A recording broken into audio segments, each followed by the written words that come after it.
Queridos, desculpe eu estar com esse computador aqui, mas o dia hoje ele foi tão tumultuado, e eu estava com a cabeça num curso que eu vou fazer no sábado.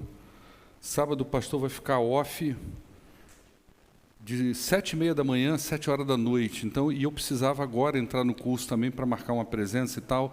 E eu fiquei preocupado em imprimir material, aquela coisa toda. Tivemos um falecimento hoje, que foi do irmão da Fátima Bonfim. Eu tive que ir rapidinho para lá, para o velório. Acabei esquecendo meu tablet em casa e foi uma coisa tumultuada. Mas, graças a Deus, a gente sobrevive. Amém ou não, irmãos? Sobrevivemos a tudo para a glória de Deus. Eu quero convidar você, enquanto você abre aí a sua Bíblia em 1 João, quero lembrar você que no dia 1º do mês dia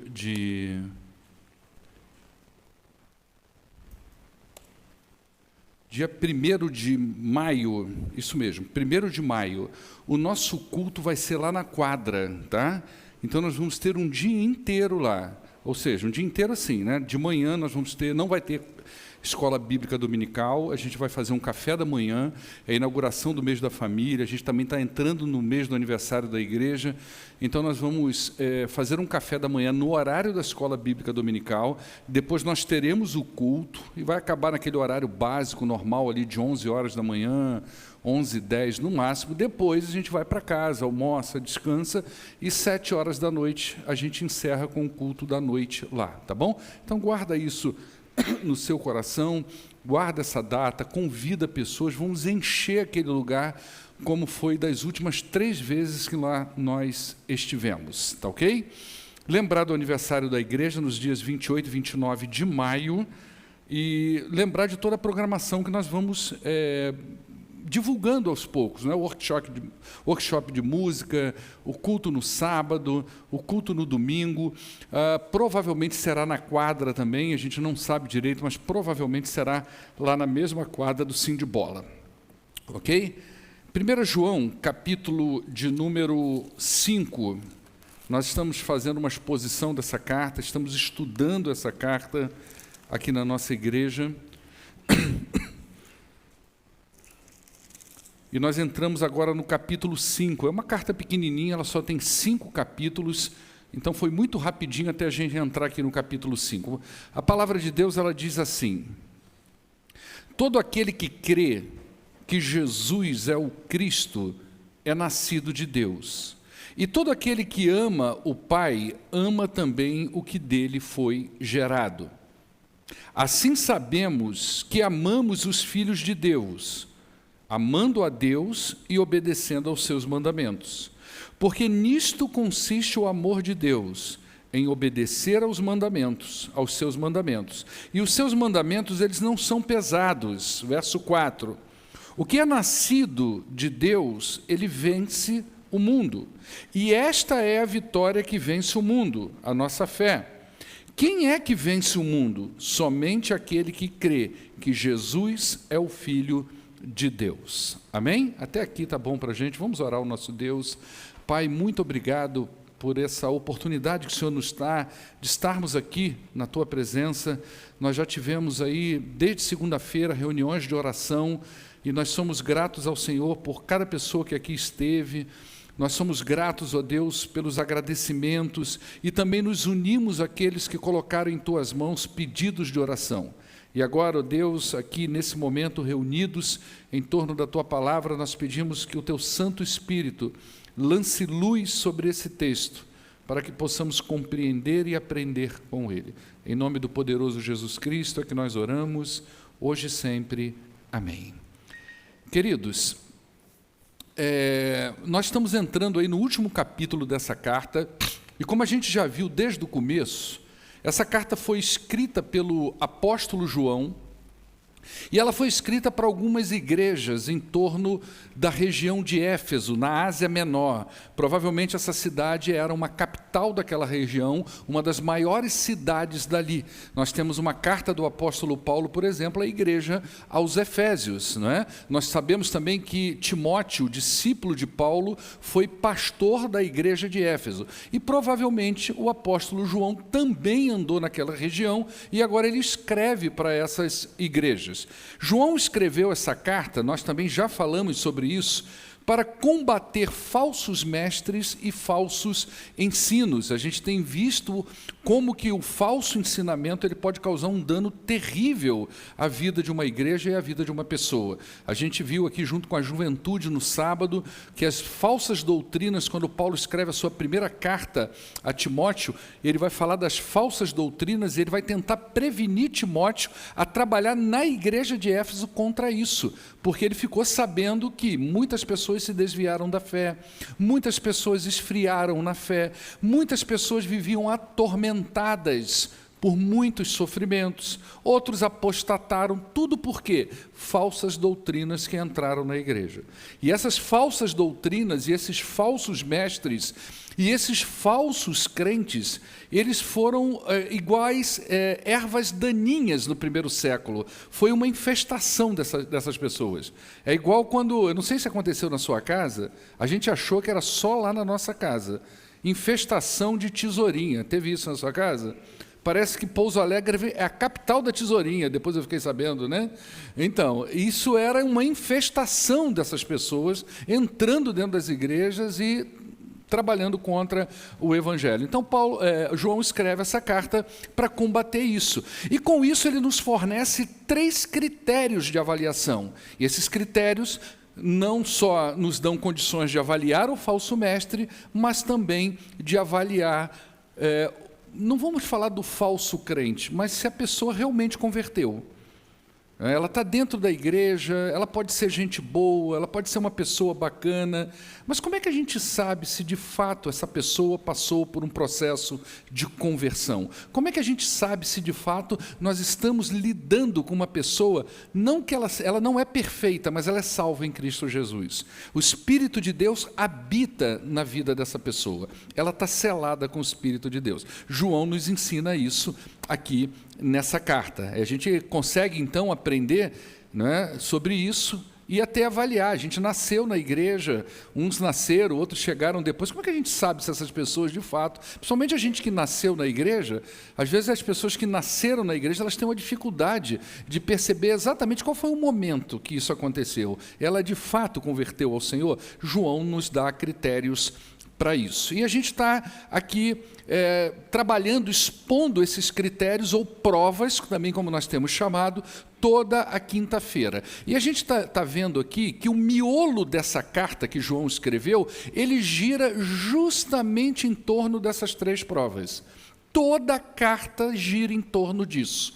Então não tem como você ler 1 João, não tem como você estudar 1 João, não tem como você expor 1 João sem tocar nesse assunto. Porque todo o centro da carta, toda a história da carta, todo o enredo da carta gira em torno das 3 provas de conversão de uma pessoa. Então, só para você ter uma ideia, por exemplo, no capítulo 2, essas 3 provas aparecem em ordem. Quais são as 3 provas? A prova da obediência, a prova do amor e a prova doutrinária, ou a prova da fé. Então, a prova da obediência ou a prova moral, se eu falar uma ou outra é a mesma coisa. A prova da fé ou a prova doutrinária, se eu falar uma ou outra é a mesma coisa. E a prova social ou a prova do amor, se eu falar um nome ou outro, estou falando da mesma coisa. Então, no capítulo 2, elas aparecem ordenadas. Por exemplo, dos versos 3 a 6, ele fala da prova da obediência. Dos versos 7 a 11, ele fala da prova do amor. E dos versos 18 a 27, ele fala da prova doutrinária ou prova da fé. No capítulo 3, olha que nós estamos falando de uma carta de 5 capítulos. No capítulo 3, ele fala, pegando o finalzinho do capítulo 2, ele vai até 3:10 falando da prova da obediência e Dos versos 11 a 18 do capítulo 3, ele fala da prova do amor. No capítulo 4, ele faz o seguinte, dos versos 1 a 6, ele fala da prova da fé, nos versos 7 e no verso 12, ele fala da prova do amor, e nos versos 13 a 21, ele combina as duas provas, a prova da fé e a prova do amor. Tá? Então, observe que o centro da carta de João, ele é composto dessas três provas. O que isso mostra para a gente? O que isso sinaliza para a gente? Que João, quando escreveu essa carta, ele estava totalmente preocupado em proteger a igreja contra essas pessoas que entram dentro das igrejas, elas entram com aparência de crente, elas entram com aparência de ensinadores, de pastores, de professores de escola bíblica dominical, de ovelhas, mas, na verdade, elas vivem, como Paulo falou lá em Filipenses capítulo 3, verso 18, como inimigos da cruz de Cristo.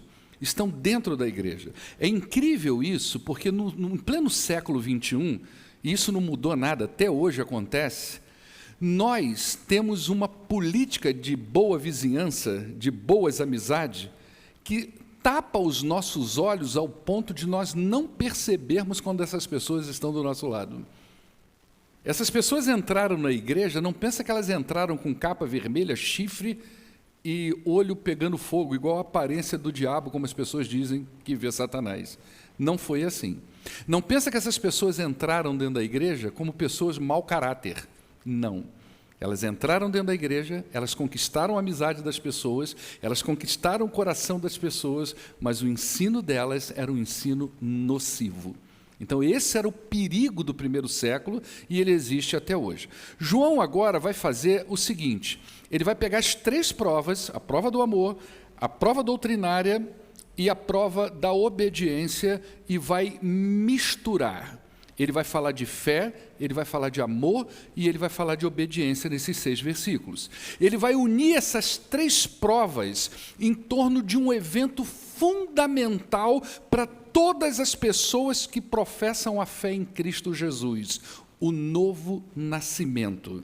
É o novo nascimento que vai coordenar as três provas agora. As três provas, elas são visíveis, elas são aparentes e elas são externalizadas exatamente naquela pessoa que nasceu de novo. Ou seja, as três provas que João vem tratando em toda a sua carta, elas estão intimamente relacionadas à conversão de uma pessoa. São evidências de transformação.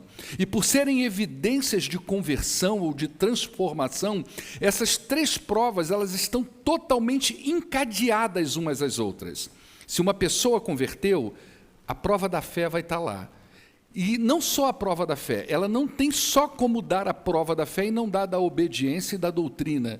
Elas estão todas entrelaçadas. Uma pessoa que converteu a Cristo, ela não só ama a Deus e ao próximo, mas ela vai ter que apresentar a obediência ao Senhor e ela vai ter que apresentar um conhecimento verdadeiro de Jesus Cristo, porque essas coisas estão entrelaçadas. Não tem como você viver, após a conversão, segundo João, uma coisa sem a outra. Por isso que elas estão encadeadas, elas estão entrelaçadas. Ou seja, quem nasceu de novo tem conhecimento pleno do Cristo histórico e crê que ele é o Filho eterno de Deus.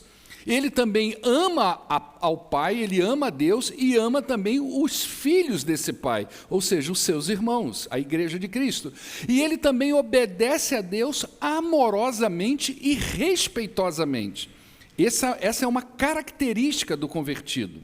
Então, segundo esse texto aqui de João, esses três fatores, a doutrina, o amor e a obediência, eles vão se constituir as bases do desenvolvimento natural de um crente.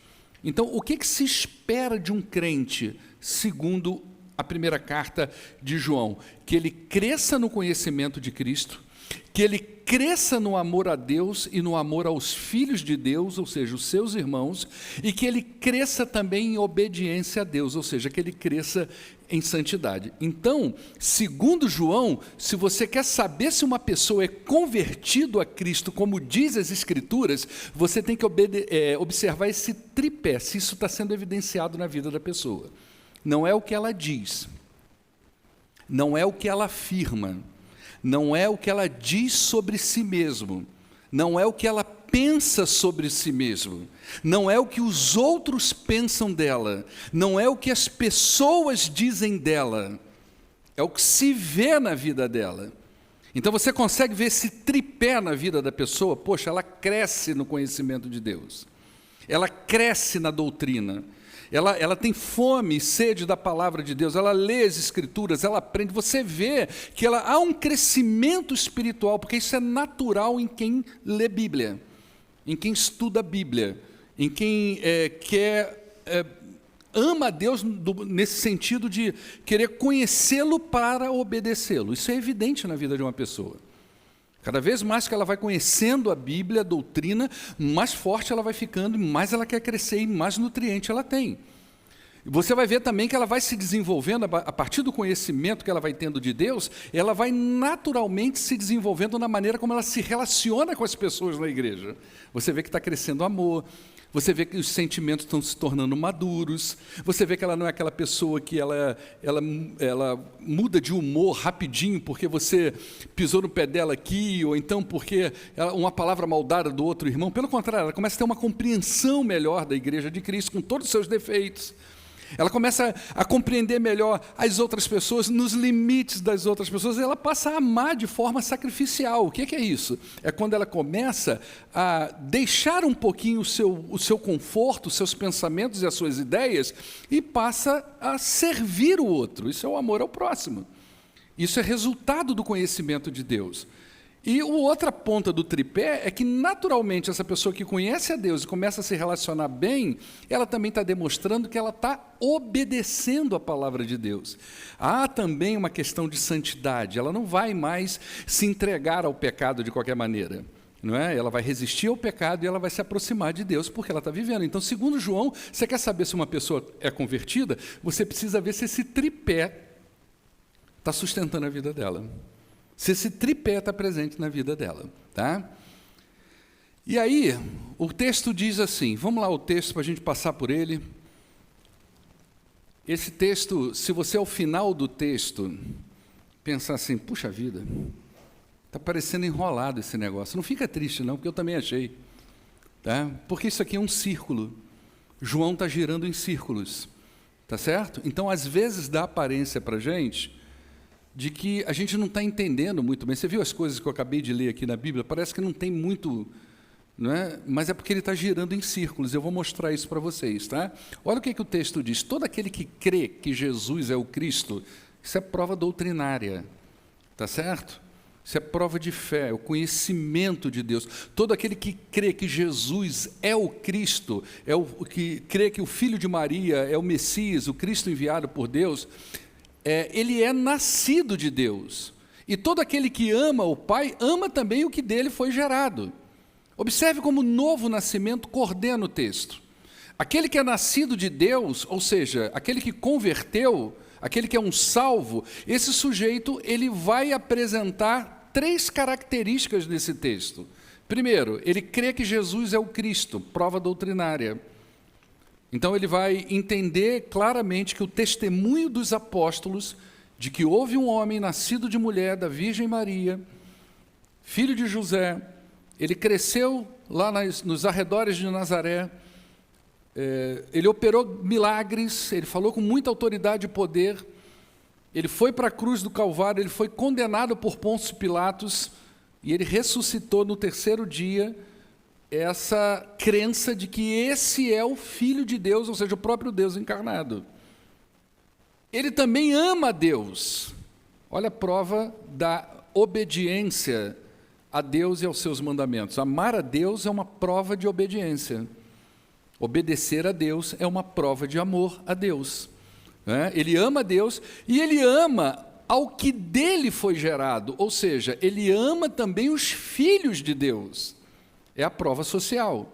Então o versículo já apresenta para a gente 3 características daquele que nasceu de Deus, daquele que nasceu de novo, daquele que converteu, daquele que é um salvo. Ele crê em Jesus Cristo, ele tem conhecimento de Cristo, ele ama a Deus e obedece os seus mandamentos, porque se você ama a Deus, você vai obedecer os mandamentos dele, e ele ama aquele que de Deus foi gerado, ele ama os filhos de Deus, ele ama a igreja de Cristo. Então o que João está dizendo é o seguinte: quando uma pessoa aceita Cristo como Salvador e Senhor, a crença, a fé na doutrina da encarnação é inquestionável para essa pessoa. Ela crê que o filho de Maria e José é o Cristo enviado por Deus. Ao mesmo tempo em que a certeza da encarnação é um fato para essa pessoa também é envolvida num relacionamento amoroso com Deus e com a família de Deus. Isso são evidências da conversão. Olha como que o tripé está emaranhado na vida, não tem como você separar isso. Não tem como você desencadear, a gente não tem a chave para separar, para olhar para uma pessoa. Eu olho para a Marina e digo para ela: poxa, mas eu vejo em você tanto amor por Deus, mas eu não vejo amor ao próximo. Ou eu olho para o Vitor e falo assim: Vitor, eu vejo você amando a Deus e ao próximo, mas você não tem conhecimento nenhum de Deus. Você parece que não sabe nada a respeito das coisas de Deus. Não tem como ser assim. Segundo João, está tudo misturado, está tudo encadeado e relacionado ao novo nascimento. Então, em tese, enquanto mais uma pessoa cresce na doutrina bíblica, mais ela ama a Deus e mais ela ama os seus irmãos. Essa é a tese de João. E aí no verso 2 ele vai dizer: assim nós sabemos que amamos filhos de Deus. Como é que eu sei que eu amo os filhos de Deus? Amando a Deus e obedecendo os seus mandamentos. Olha como está tudo relacionado de novo. É por isso que João confunde a gente, porque parece que ele está girando num círculo, né? Como é que eu sei que eu amo você? Ele vai dizer: amando a Deus e obedecendo os seus mandamentos. Observe que no verso 2, então, ele entrelaça mais uma vez a prova do amor, a prova doutrinária e a própria obediência a Deus, né? Quando uma pessoa ama o povo de Deus, o que João está dizendo é que ele está querendo dizer que quando a pessoa chega a amar o povo de Deus de verdade, é porque ela ama de fato ao próprio Deus. Então, como é que a gente sabe que uma pessoa diz que ama uma ou a outra, ou ama a Deus? Isso não é só uma palavra sentimental, não é só um jargão evangelho. Ele vai dizer: amando a Deus. Lembra lá do capítulo 4, verso 20? Coloca para nós aí, Emanuel. Olha o que ele diz aqui no capítulo 4, verso 20. Se alguém afirmar: eu amo a Deus, mas odiar o seu irmão, é mentiroso. Pois quem ama seu irmão, a quem vê, não pode amar a Deus que não vê. Olha que uma coisa está relacionada à outra. Então, como é que eu sei que eu amo você? Eu preciso saber o quanto eu amo a Deus. Como é que eu sei que eu amo a Deus? Quando eu amo você. Olha como que é, ele gira, parece que ele está girando em círculo, né? Para dizer a mesma coisa. E uma outra prova aí que ele diz, né, é que, como é que eu sei que eu amo o meu irmão? Obedecendo aos mandamentos dele, não é? Ele nos deu este mandamento aí no verso de número 20 do capítulo 4. Coloca aí de novo. Olha só: se alguém afirmar: eu amo a Deus, mas eu odeio o meu irmão, é mentiroso, pois quem não ama seu irmão, a quem vê, não pode amar a Deus que não vê. Agora olha o verso 21, coloca aí. Ele nos deu este mandamento. Qual é o mandamento? Deixa aí, tá, Emanuel? Quem ama a Deus, também ama o seu irmão. Então, olha a relação disso com o texto do verso de número 2. Tá? Assim sabemos que amamos filhos de Deus. Como? Amando a Deus e obedecendo ao seu mandamento. Qual que é o mandamento? Amar ao próprio Deus e ao próprio irmão. Então, a relação dessas coisas é muito forte na tese de João. É o princípio que está regendo a vida do novo nascimento. Ele ama a Deus e ama o irmão, e nisso ele está obedecendo a Deus. Ou seja, é tudo entrelaçado aqui na linguagem de João, né? Então as informações se entrelaçam, e a impressão que nos dá é que João está rodando em círculos para mostrar aos seus leitores que uma pessoa que nasceu de novo, ela está num constante crescimento espiritual. Ela conhece a Deus, ela ama a Deus e ela ama aos irmãos. No verso 3, ele vai reforçar ainda mais essa ideia. Ele vai dizer assim, porque nisto consiste o amor a Deus. Agora, como é que eu sei que eu amo a Deus? Primeiro, como é que eu sei que eu amo o irmão? Agora, no que consiste o amor a Deus? Obedecer aos seus mandamentos, e os seus mandamentos não são pesados. Aí eu te pergunto, quais são os mandamentos que ele está falando aqui? Volta lá, Emanuel, capítulo 4, verso 21. De novo, ele nos deu este mandamento: quem ama a Deus, ame também o seu irmão. Como é que Jesus disse isso de outra forma? Ele pegou... Oi? Ame a Deus acima de todas as coisas e o teu próximo como? Como a você mesmo. Olha que coisa, você foi profundo agora, acho que você é crente mesmo, hein? Porque eu vi a prova doutrinária aí agora, olha aí, ó, gente. Não é? Então, como é que eu sei disso? Eu sei disso porque Jesus ensinou isso e João vem repetir justamente o que ele ouviu de Jesus. O mandamento que ele nos deu foi esse aí, ó. Então, gente, se liga no que eu vou falar para você. Essa é a grande crise do ser cristão. É os relacionamentos entre os irmãos. Relacionamento entre crentes tem que ser relacionamento de construção de vida, de edificação de vida. Relacionamento entre crentes tem que ser relacionamento pautado no amor de Cristo. Relacionamento entre crentes é relacionamento de família de Deus. O mesmo Espírito que orienta a conversão é o mesmo Espírito que orienta a união. É isso que João está falando. Então, se você crê que Jesus nasceu de Maria, morreu, ressuscitou e que Ele é o Filho de Deus, o seu Salvador, esse mesmo Espírito que te leva a conceber e acreditar nessa ideia é o mesmo Espírito que vai orientar a pessoa que nasceu de novo ao bom relacionamento entre os crentes, e é o mesmo Espírito que vai te orientar aí para a palavra de Deus, aprender, aplicar na sua vida e crescer. São evidências da nossa conversão. Então aí no versos 3, você observa que ele fala mais uma vez de amor a Deus. O que é amar a Deus? Não se limita a palavras, não se limita a ações extremadas, mas em obedecer os seus mandamentos. Amar a Deus e ao irmão. Então você quer provar para alguém que você ama a Deus ou para você mesmo, não é andando de joelho daqui até a Aparecida do Norte. Não é dando grandes ofertas para o reino de Deus. Isso aí você tem que fazer quando o Espírito toca no teu coração. Mas isso não é prova de amor. A maior prova de amor que ele nos pede, qual que é? Você precisa amar a Deus e amar o seu próximo. É água mole em pedra dura, tanto bate até que fura. É desse jeito que João está trabalhando com a gente. Tá?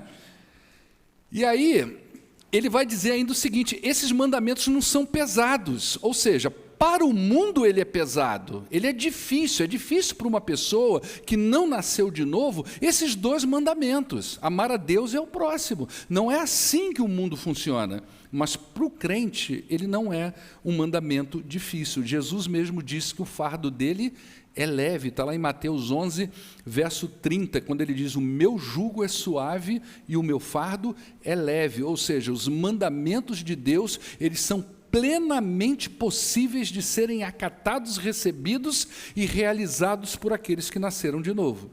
No verso 4, João nos dá outra informação sobre esses nascidos de novo. Olha o que ele diz no verso 4. Olha o novo nascimento, de novo coordenando o texto.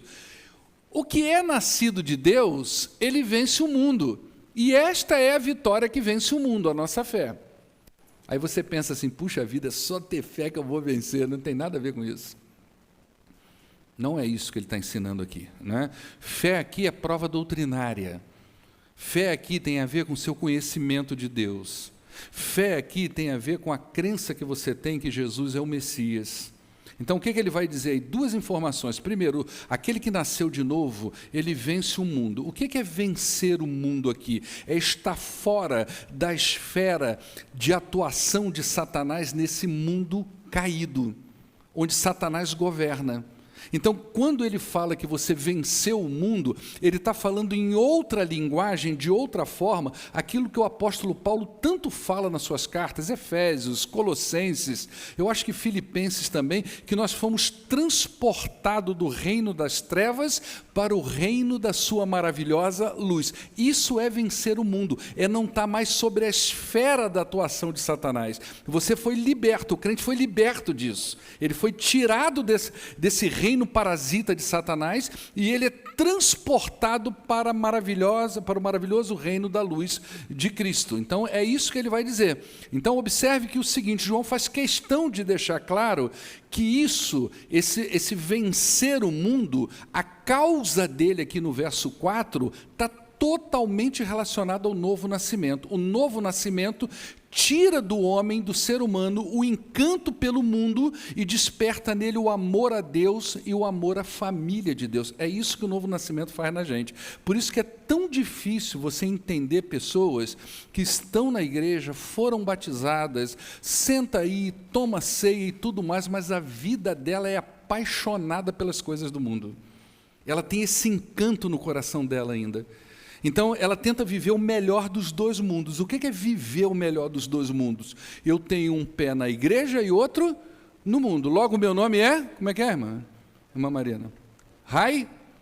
Raimundo. Não é? Ele tenta viver o encanto... Eu não sabia que o nome era Raimundo? Ah, como assim, irmã? Irmã, 300 anos de igreja, nunca ouviu essa piada?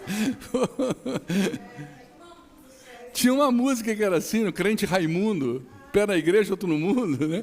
Então, o que ele está vivendo? Ele está tentando viver o melhor dos dois mundos, não é? Ele vive o mundo, ele tem essa paixão, esse encanto no coração pelo mundo, mas a consciência dele ainda está presa aqui na igreja. Então, ele tenta equilibrar o jogo, mas Jesus já disse, não tem como você agradar a dois deuses.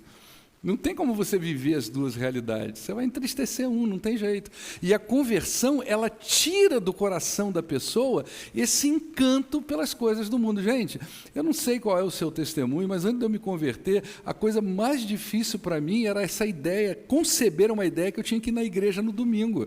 Porque no Rio de Janeiro, em janeiro, domingo de manhã, 40 graus, todo santo sujeito jovem vai para a praia. E à noite é balada. Então, essa ideia eu não concebia, eu dizia isso para minha mãe. Mãe, eu tenho até vontade de ser crente, mas como é que eu vou ir para a igreja no domingo? Mas não tem jeito. E quando você converte, parece que esse encanto sai de você. E você passa a ter prazer numa coisa esquisita, que era pegar uma bibliazinha canivete desse tamanho, que até hoje a gente tem lá em casa, né? Umas bibliazinhas que a gente andava, que a gente chamava de canivete, que não era espada, era um trocinho desse tamanho, que a gente botava aquilo na mão e ia para a igreja com o maior prazer de chegar lá e encontrar uma juventude com 3, 4 pessoas. Que coisa esquisita isso, gente. Isso é coisa de gente estranha.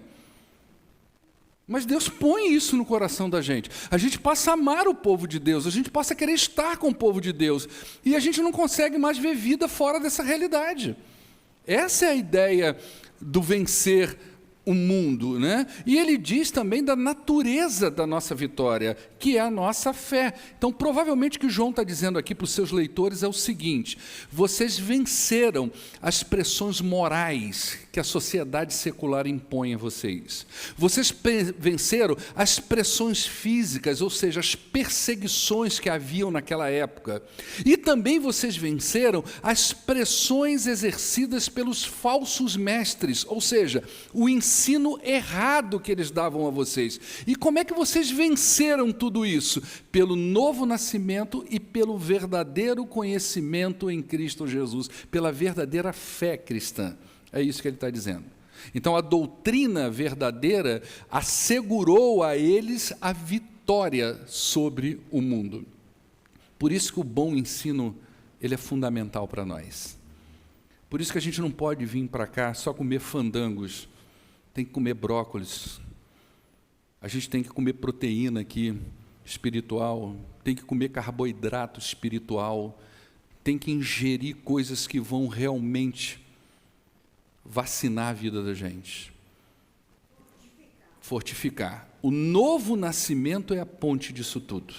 Não adianta você trazer pessoas para a igreja. Quantas vezes eu vim para a igreja na época que eu era adolescente? E o pastor pregava e a música cantava e eu não tinha nada a ver com aquele mundo. Até o dia que o Espírito tirou o encanto do mundo. E o dia que o Espírito tirou o encanto do mundo, minha mãe nunca mais teve que dizer para mim, vai para a igreja. E eu é que chamava ela. Muda o foco. E é aí que a gente vence o mundo. E a partir do momento que a gente começa a estudar a palavra de Deus, nós vamos nos tornando mais fortes e todas as pressões são vencidas pelo poder do Evangelho.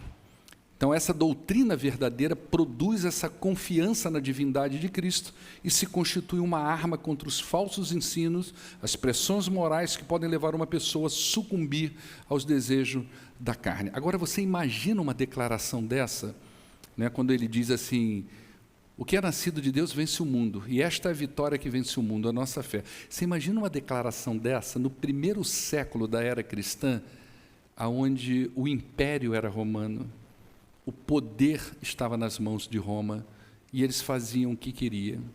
E um povo humilde, o povo do Cordeiro, declarando: os vitoriosos somos nós. Nós vencemos o mundo, e a natureza da nossa vitória é a nossa crença no Jesus verdadeiro, no Cordeiro de Deus. Essa declaração foi muito poderosa naquela época. Hoje dizer isso é fácil, mas naquela época era uma declaração poderosa, tá? Por isso que ele vai dizer aí no verso 5, né, a gente está caminhando para o final: quem é que vence o mundo? Somente aquele que crê que Jesus é o Filho de Deus. Observe um exercício mental agora. O Emanuel não vai conseguir fazer isso só se ele for muito ninja. Não sei se o Helder te ensinou isso, mas agora, para você fazer isso, você vai ter que ser muito ninja.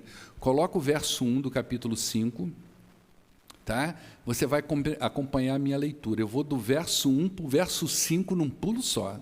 Olha só: todo aquele que crê que Jesus é o Cristo é nascido de Deus.